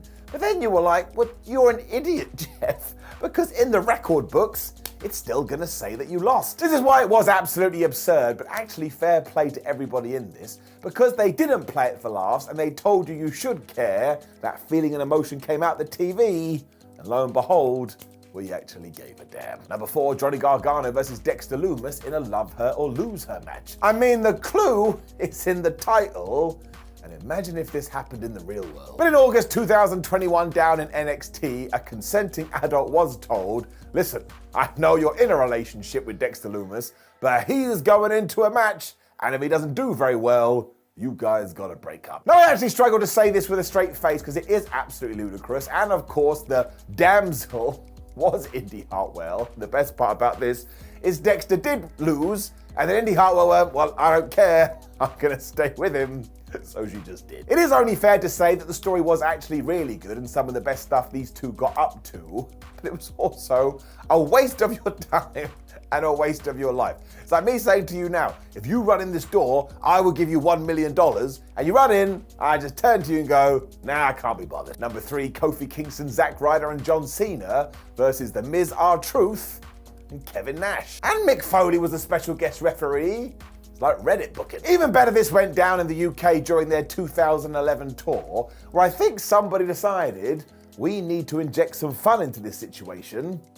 So they did. The real joy is that it started off as just Ryder and Kofi taking on the Awesome Truth, when all of a sudden Foley's music hit and he just walked out. He was like, oh, hello, Great Britain. I fancy being a referee. All right. Miz and Truth didn't like this at all because they felt like it was another conspiracy. So they had an ace up their sleeve when all of a sudden they introduced Kevin Nash, and you can imagine the reaction to that. Turns out this was just a game of one-upmanship with the babyfaces having the final say, because they then said, welcome to John Cena, and once again everyone went crazy. Given this was a house show as well, it meant the rules didn't apply, so everybody just went out there to have some fun, and if you were a part of this, you know it felt like a happening. Mostly it was a nice reminder that when WWE wants to have fun, they can have fun.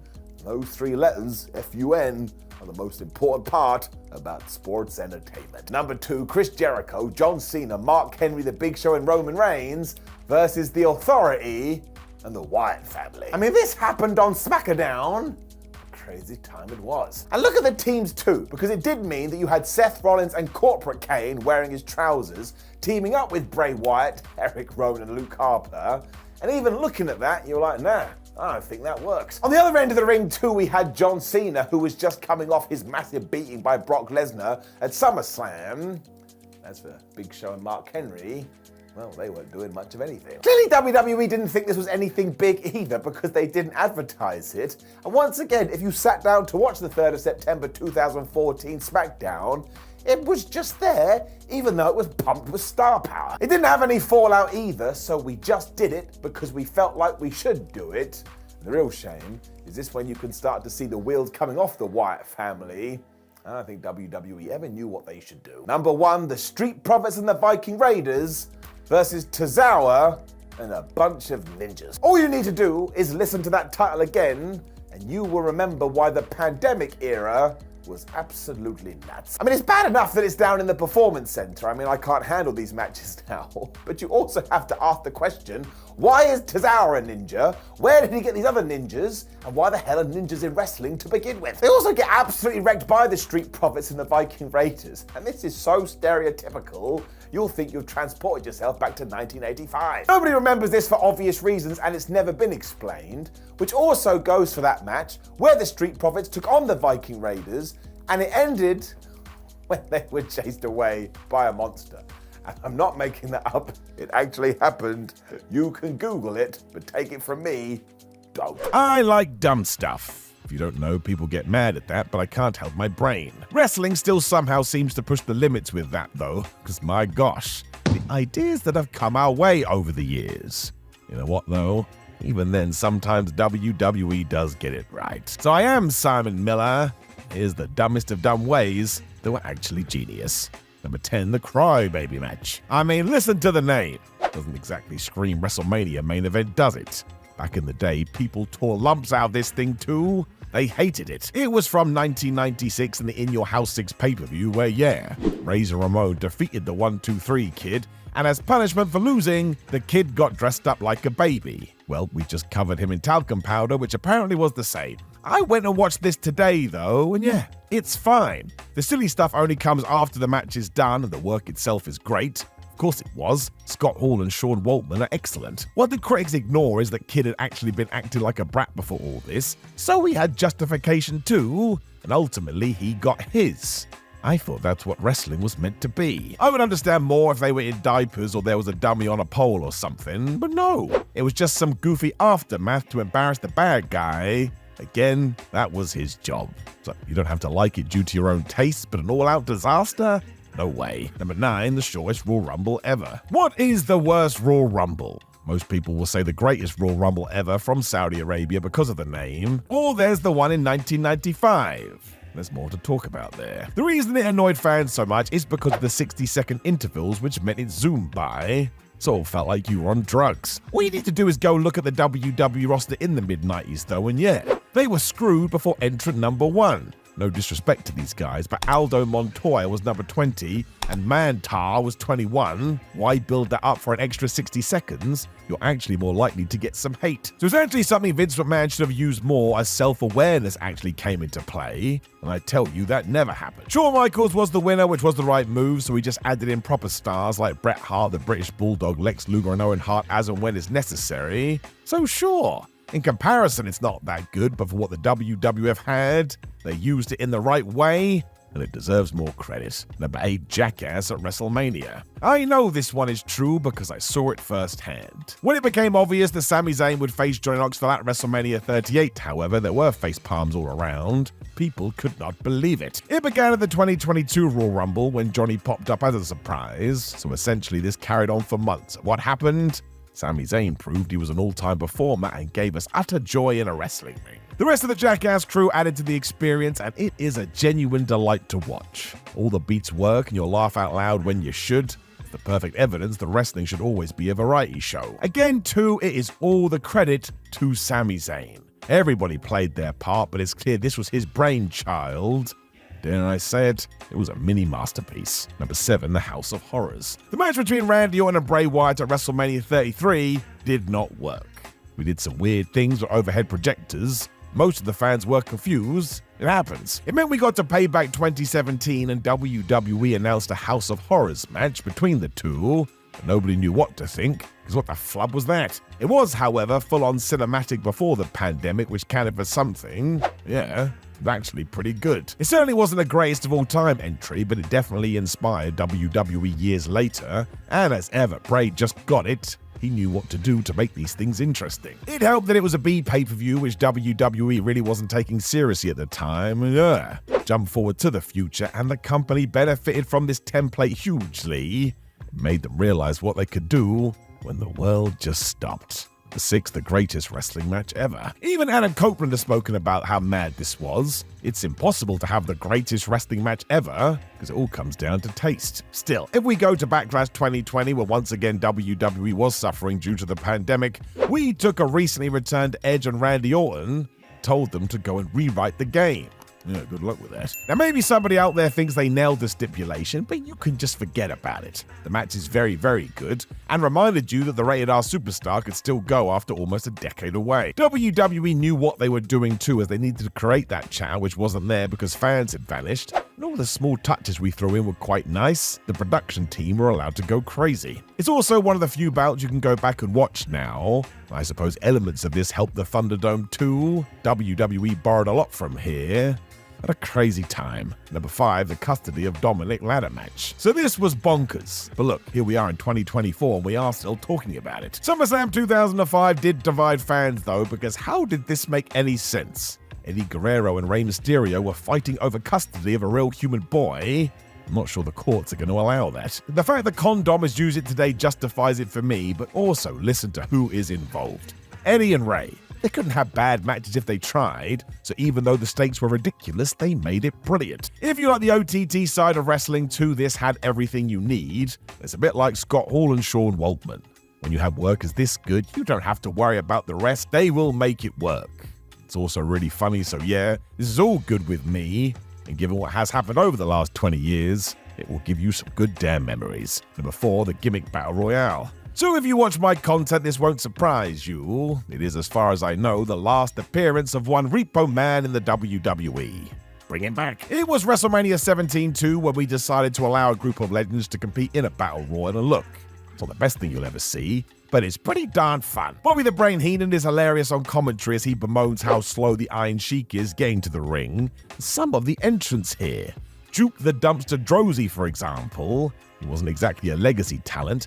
Actually, Duke had only been off TV for 5 years, because that's how fast the Attitude Era blew up. I'm not sure you need to do this at Mania again, but as an idea, yeah, it'll make you laugh, which should be the point. This is meant to be entertainment. You could even make it a Hall of Fame version, which would give some of the legends an extra payday. There's nothing wrong with that.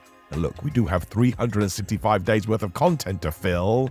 There's no reason not to do it. Number 3, the blindfold match. Talk about a stipulation that can go in wildly different directions. Picking who is involved is really, really important. Now, the worst to some people is likely Jake Roberts versus Rick Martel from WrestleMania 7, which gets a good kicking these days. I do get it. But go and watch it now and remember what it's meant to be. I actually think it's quite enjoyable. After all, the pair are meant to be blind, so why would they have a 5-star classic? They quite clearly understand the assignment and ham it up, especially Rick. That dude is taking pratfalls like his life depended on it. The fans are into it as well as Jake decides he's just going to try and find that DDT, and remember, everybody knew it was stupid. Just make sure you're in a similar mood. I think this is what wrestling is all about sometimes, just thinking outside the box and ensuring we all have a good time. This certainly tickled me, which is a terrible thing to say, so let's go do it again. Number 2, the dual Money in the Bank ladder match. So we do return to the pandemic as WWE had to do everything different, which meant the men and women's Money in the Bank happened at the same time. Given it was more of a mini movie than a match, it worked as we even had cameos. Brother Love was in the 2021. So weird. This was also done like a video game as you had to fight to the top of WWE HQ, but it did have another major upside. The concept didn't feel burned out by the end of the event as we only had one singular match. Now, WWE actually balances this quite well today, but one year if you could figure it out, I don't think this would be the worst idea. It would also up the stakes, as even though men and women are kept separate, it's still more bodies to get through. You could even take it a step further and have only one briefcase hanging from the rafters, meaning there's only one Money in the Bank holder for the entire year. That would send people nuts. So once again, it comes down to fun. Although Baron Corbin did literally kill people during this version, maybe don't do that bit again. Number 1, WLC. So the reason you don't want to do this is because Hornswoggle and El Torito smashed it. Talk about taking what sounded like a stupid idea and turning it into a somewhat classic. It all comes down to how these guys approached it and the intensity they had, because you believe they wanted to win. That's half the wrestling battle. If they care, I can care. This went down at Extreme Rules 2014 and amazingly was on the pre-show. Everybody forgets that, but Swoggle and Torito saw it as an opportunity, and yeah, this was really good. Why not? They knew how to work. So I'm not saying trying to replicate this verbatim, but in terms of taking a fun gimmick and not turning it into a one-note joke, I mean, this is the template, and you're probably laughing at me now, but go and give it a chance. I promise you will be surprised. Hardcore matches are just part and parcel of this crazy industry. You don't have to like them, but they're not going anywhere. I think we forget how dangerous they can be just because we have become overexposed to them. I mean, just go and look at some of the stuff happening on the indie scene. It will make you scared in your tum-tum. AEW has sort of rewritten this in a way too, because they have taken some of this madness and put it on the big screen. That just means today we can get in our time machine. And I'm going to bring you 10 hardcore matches that are totally crazy. Are you ready? I'm ready. Let's go. Number 10, an eye for an eye. That's right, we start with WWE. You didn't see that coming. This was knee-deep during the pandemic, though, so I do understand it on one hand. This one right here, everything was so nuts. You had to come up with some new ideas. But I don't think anybody was expecting a match where the goal was to literally get somebody's eyeball out of their seeing device. So yes, it wasn't a figurative term. WWE meant it literally, and it happened at the ridiculously named pay-per-view, Extreme Rules, the horror show, and it was Seth Rollins versus Rey Mysterio. Now, I understand Seth being in this, because at the time he was kind of like playing an unhinged cult leader, but Rey Mysterio has been like the most babyface since he was born into this world. What are we doing? And there was no way the masked man was ever going to go, oh yeah, cool, I'll just go rip out his pupil. And also, when Seth won this, because he used some of the still steps in order to, I don't know, I guess make Rey blind, he basically threw up everywhere. So even though they both agreed to go into it, when they actually pulled the trigger, they were disgusted. Now listen, on the one hand, this really made me laugh, but also, it's really stupid. Number 9, Arcade Anarchy. Early AEW is so damn nuts. It's one of the reasons I loved it so. This was exactly what it sounded like too, because the best friends took on Miro and Kip Sabian in a makeshift would-be arcade. I mean, if you had sort of turned the corner and you had seen Mario Kart or Street Fighter, nobody would have been surprised. So there was certainly an entertainment factor to this. But if you go back and watch it now, it is actually quite brutal, and we also had that whole spot where you go, oh no, it's thumbtacks. I'm kidding, it's Legos. Listen, Some people raise their eyes at this. Have you ever stood on a Lego? It's like walking on glass. All the other electronics were totally destroyed as well, and you get the big return pop at the end of this, because Chris Statlander does make her big AEW comeback, and she essentially saves the day. The stuffed alien from Toy Story also pops up during this, so if you're sat there one day and you feel a little bit sad, you should put this on, and a magical smile will come across your face. Number 8, Lights Out. So modern day wrestling loves this. There was a time where nobody talked about it, and then, I don't know, I guess one promoter went, hang on a second, back in the day we used to do this all the time, so let's bring it back in 2022, 23, 24, and no doubt 2025. NXT was the same, but bless this brand. They have such personality. They did announce they were going to do a Lights Out match, but once again, they meant it literally, because they had Wendy Chu, and her gimmick was she liked to sleep, so the lights were going to be out, so essentially she could take a nap. And I know this stuff gets people so mad, but I totally loved this. Always give me the nonsense. Tiffany Stratton also got thrown in here too, where she was basically attacked with pillows and pink Legos, because that tied into her character. Once again, don't get mad at me, I didn't write it. So it really is just silly entertainment. While I would understand the argument, well, this didn't really work, yeah, fine, that's cool, but it doesn't mean we shouldn't do it. As I always say, we get so much wrestling in a calendar year, sometimes just go bonkers. Number 7, the Anus Explosion Deathmatch. So yes, you heard that correctly, don't stick your fingers in your ears. We are about to be talking about explosions that go into your tuchus. The objective of this match is exactly what you would think too, where you had to, take a firework and stick it into somebody's butt and then set it on fire and make sure it explodes. And actually, when you think about it like that, that is somewhat scary. You could actually die. Of course, it came from Japanese promotion FMW, who for whatever reason loved this stuff, where it saw Hayabusa essentially take it on Hayabusa, because the other character was meant to be his doppelganger. The problem we had here, though, is that of course we had to work it, because it is pro wrestling. So the fans that had flocked to the arena to see this, well, they thought there was going to be a big pyrotechnics display, and instead it was just a sparkler.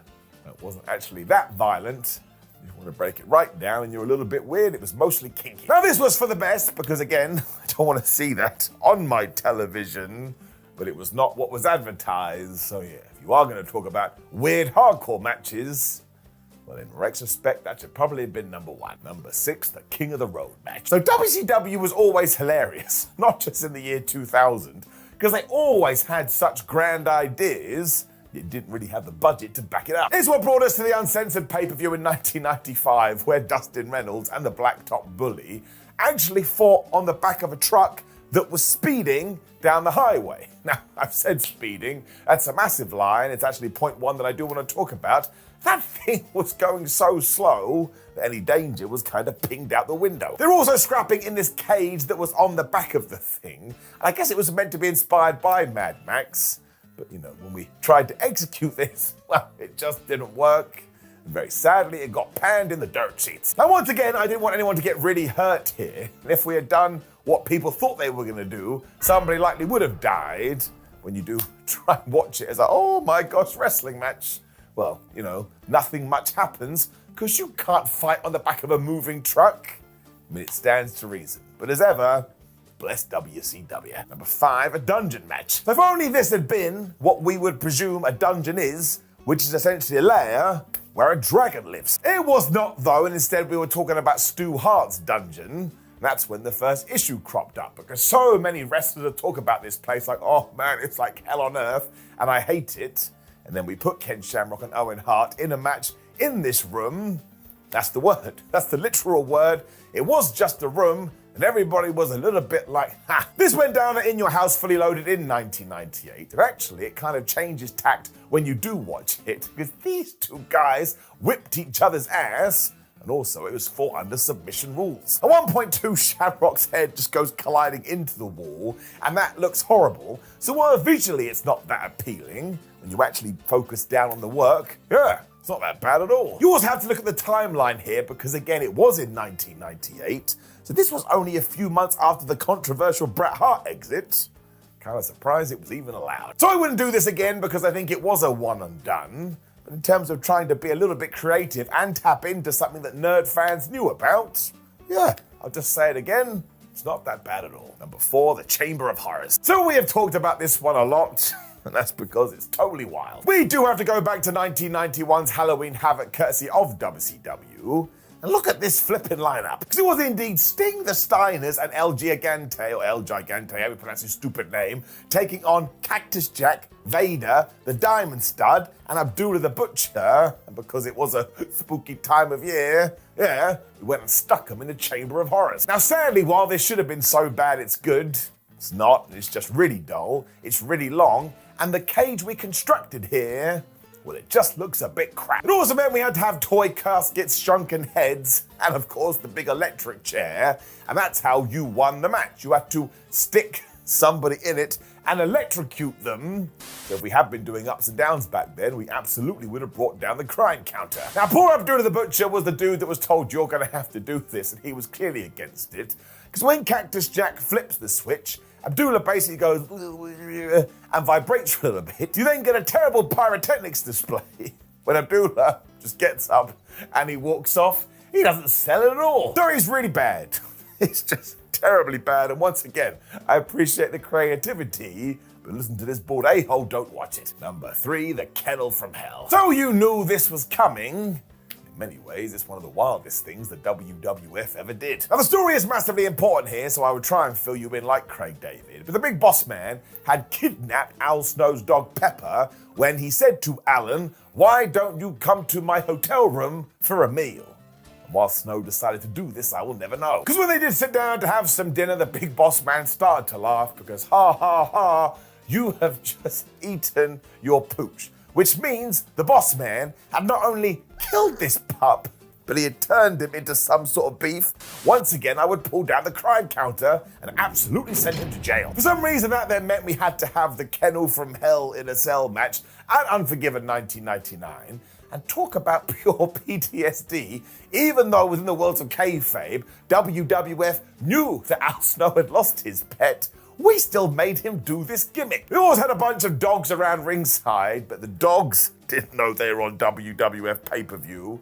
So instead of being threatening, they just pooped everywhere and had sex. It was just such a terrible idea and did come from the mind of Vince Russo, who sometimes went, well, wrestling isn't very good if it's just wrestling. Well, I sat through this and I will tell you this, Vince, you were totally wrong. This was rubbish. Number 2, Judy Bagwell on a forklift. So Vince Russo is back again. What the flub? Now, I do find it hard to get mad at this one, because sometimes I wake up on a brand new day and it just makes me laugh. That's how silly it was. But yes, at the WCW New Blood Rising pay-per-view, which is terrible from start to finish, we did Canyon versus Buff Bagwell, with Buff Bagwell's mum hanged in the air on a forklift. You tell me. And the story here is totally wild too, because Canyon had kidnapped this woman, so why the hell were WCW officials green-lighting this? And if you're also questioning, well, why wasn't it on a pole? Because Vince Russo loved on a pole matches. Well, apparently, he thought the ha-ha, lol, funny was that Judy was a little bit overweight and a pole wouldn't hold her. So I'm sorry, that's just straight up insulting. You can also tell that Mrs. Bagwell didn't want to be there, probably because she wanted to be sat at home with some cocoa. Just look at the image. That's all you need to do. Look at it. That could be the most ridiculous thing I've ever seen in my life. And I'm an idiot. So yes, you're probably now going, Simon, this isn't really a hardcore match and it's more of a dumb stipulation match. Well, Canyon and Buff still use some weapons. If I can talk about it, I'm always going to talk about it. Number 1, the Invisible match. I mean, bless wrestling. What a wild ride. Now, this was part of the 2010 indie boom when all of a sudden a lot of promotions decided, why don't we be really ironic when it comes to sports entertainment?